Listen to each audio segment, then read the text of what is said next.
Alleloia, alleloia. Mbola miarabantsika ihany manaraka ny fandarana aton'ny MCTV sy ny fandarana Baiboly teny velona iarahanao amin'ny Révérendimy Andreason. Tianao Jesosy mihevitra anao izy. Tamin'ny farantsika niresaka ny atao hoe autorité du chrétien na hoe fahefa-mipino. Misy fahefana aminao vonan'olo tena ho an'ny tompo ianao araka ny tenin'ny tompo amin'ny Korintianina 5:17 tonga olom-baovao ianao. Lasa ny zavatra taloha vaovao ny fiainanao. Inona moa mahavaovao anao satria tsy le natiranao taloha intsony manjaka manapaka ao aminao fa le natiran'Andriamanitra indray. Dia hoy Paoly ary tsy za intsony no velona fa Kristy no velona ato amiko. Vaovao mafaly dia ity hoe misy fahefana miaraka aminao ao. Tsy hita maso kanefa manjaka manapaka. Luka 10:7. Ary ino rehefa napetraka ao ambany tongotrareo ny fahefana-maingoka sy menarana ary ny fahefana eo fahavalo rehetra. Ninona endrika fahavalo? Fahavalontsika voalohany dia ny devoly. Dia ny devoly ny ambadika ireny etraketraka mitondra fampitehana faravana ao amin'ny fiainan'ny olona ireny. Fa zao fahefan'Andriamanitra efa napitany tamiko sy taminao. Zao famantarana zao manaraka izay Marka 4:17. Amin'ny anarako izy androaka démonia. Tadidia fa ny zava-dratsy rehetra mandalo amin'ny fiainanao dia endrika le etraketraka le raika alany devoly zany manosongozona amin'ny fonao. Tsy ahafahanao mandroso matratra an'le tanjonao. Fa Andriamanitra indray nefa manana fihevitra tsara lavitra. Mampandresiny azy izy. Ary eto tsindriko tsara. Ninona fihevitry ny devoly? Jaona 5:10.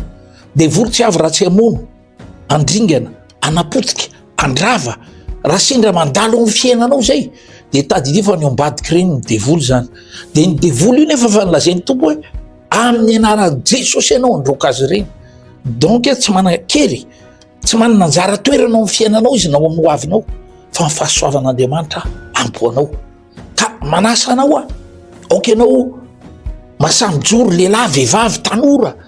Tsy menatra ny filazantsara araka ny teny ao amin'ny Isaia 1:20 ary nitsangana ka miazava fefa ao anatinareo ny fahazavana. Efa ao anatinao zany teny famarinana zany.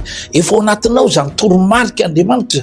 Efa nidelegen'Andriamanitra aminao ny fahefana rehetra eto amin'ity fiainana ity.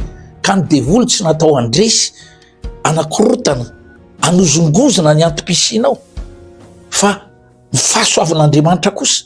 Ny fahefan'Andriamanitra napetrany eo aminao dia ampiatrehanao zao fiainana zao ao anatin'ny fifaliana, ao anatin'ny ny fiainana ho avy mahafinaritra be. Dia hitanao fa tahian'Andriamanitra ho feno voninahitra ianao.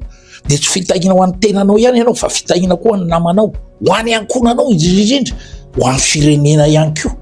Zay natonga n'Andriamanitra ny teny raha ny olona zay natsoina amin'ny anarako no avy anetri-tena hiala amin'ny ratsy fanono ka hivavaka izy, miaino azy any an-danitra ho ny tompo. Dia anasitrana ny taniny. Rehefa miteny izy anasitrana ny taniny hoe anasitrana ny firenena dia manasitrana ny mponina ao anatiny. Dia zasy ianao mponina ao anatin'ity firenena mantsika ity. Dia zasy ianao anisan'le olona tahian'Andriamanitra miaraka amin'ireo olona manodidina antsika, indrindrandrindra ny ankonantsika. Zay nge mahatonga ny tompo amin'ny teny amin'ny asan'ny apôstôly 2:1:7. Raha mino ianao, iza mino? Ianao dia ianao sy ny ankonanao mivonjena. Tiako hatanteraka aminao zany famarinana ny teny zany.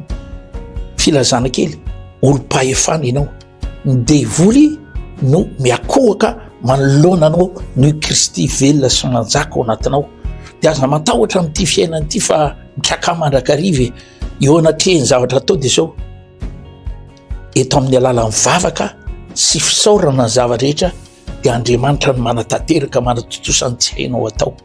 Fiarovana, fanasitranana, fananganana, fahitatsitraka, fahita-pite, fahombiazana.